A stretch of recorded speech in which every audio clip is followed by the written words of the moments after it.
Hello, friend. This is Ryan Hicks of TalkToProfit.com, and today I want to talk to you about how you must guard your heart. You must keep your heart with all diligence, for out of it are the issues of life.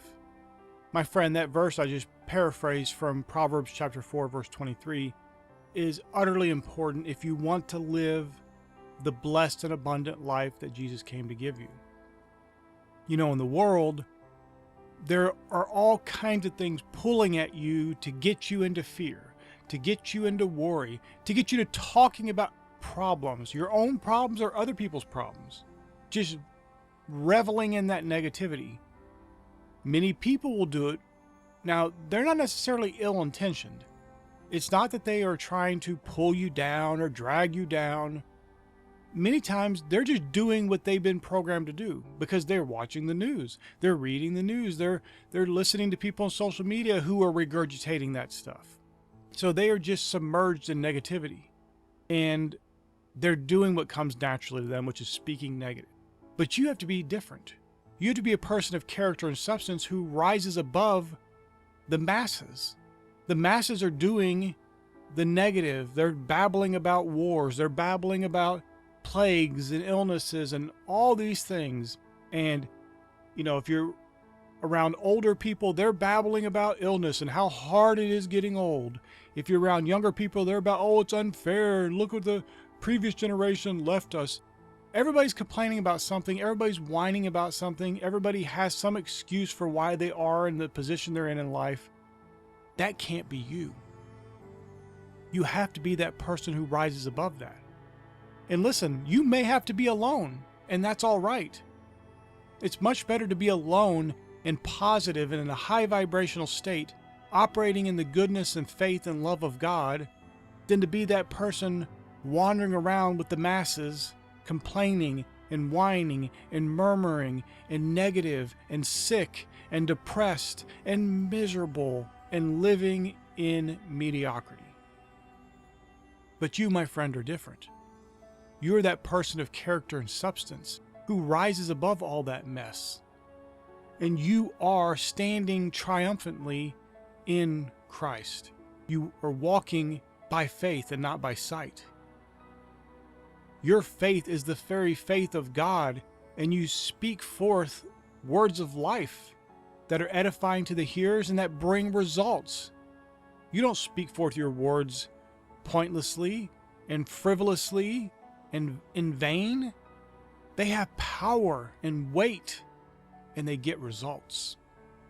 And because of that, you can't speak forth those negative words. You can't talk about things you don't want. You can't talk about things you don't want for other people. You have to speak about those good things, those abundant things, those things that are of good report, that are lovely, that are pure, that are true. You have to focus and think about and speak forth those things, because you understand that death and life are in the power of the tongue. You know the power of your words. You know that because you believe and you don't waver and you don't doubt, you'll have whatsoever you say. That's the promise of the Lord. Do you want to have the things the world's talking about? Of course you don't. You want to have those good things, those uplifting things, those things that show forth the beauty and praiseworthy nature of our God. You don't want to speak forth those things of the world that lieth in wickedness, the world that talks up evil, the world that loves wars and rumors of wars, that loves plagues, that loves illnesses, that loves drama and negativity. You speak forth life. And the way you do that is by guarding your heart. It's by keeping it with all diligence. You can't allow that stuff in. And I understand, because we are social creatures as human beings. God created Adam and he saw he shouldn't be alone. He needs a helpmeet. Even though he had the animals, they were his companions at first, but he needed somebody like him. We are here to have fellowship and relationship with other people. So I understand that it sometimes can be pulling in a natural way, a good way, pulling you towards other people. But if they're speaking forth negativity, if they're wallowing around in that abyss of the plague of drama and negativity of the world, you would be better off alone. And I know that's not easy, but here's the thing. If you'll do that consistently, confidently, and do that for a long enough period of time, you will start to attract those people who are like you, who are confident, who are bold in their faith, who speak for things that are positive and uplifting.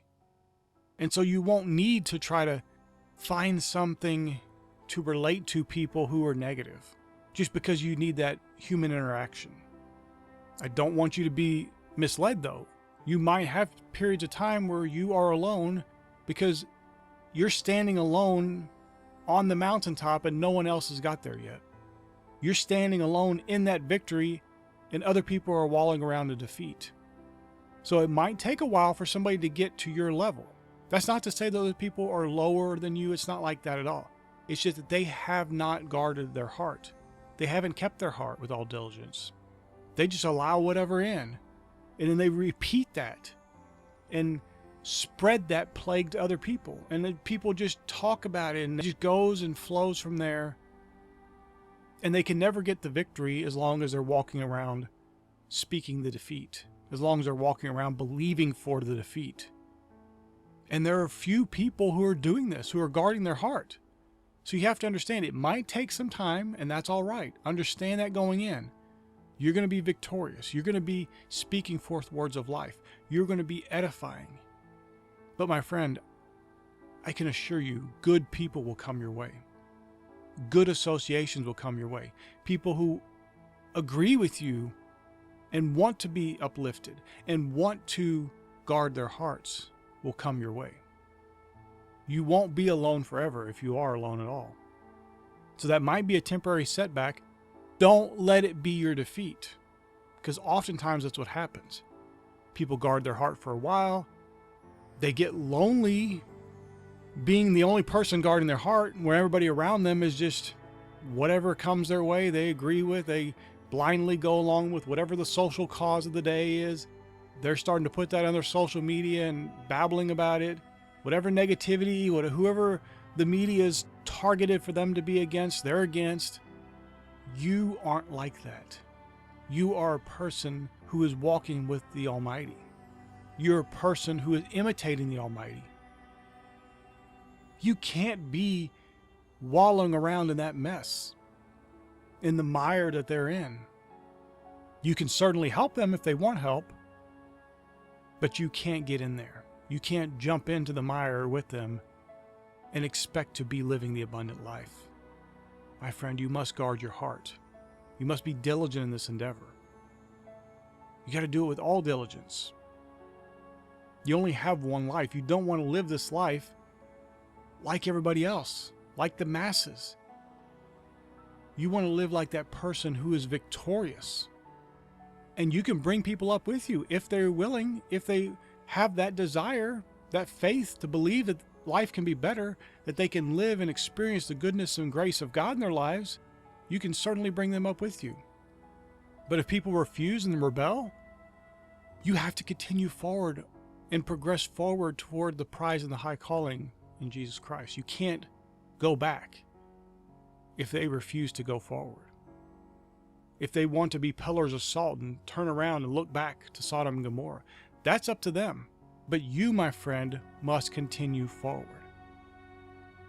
Helping anyone you can along the way, but never allowing yourself to be destroyed or pulled back or backslide because other people refuse to keep their own hearts.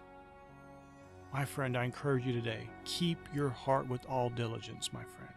You want the good life, you want the blessed life, and you want to help other people to experience that same goodness and abundance of God, you have to keep your heart with all diligence. I pray this is a blessing for you. May God bless you richly.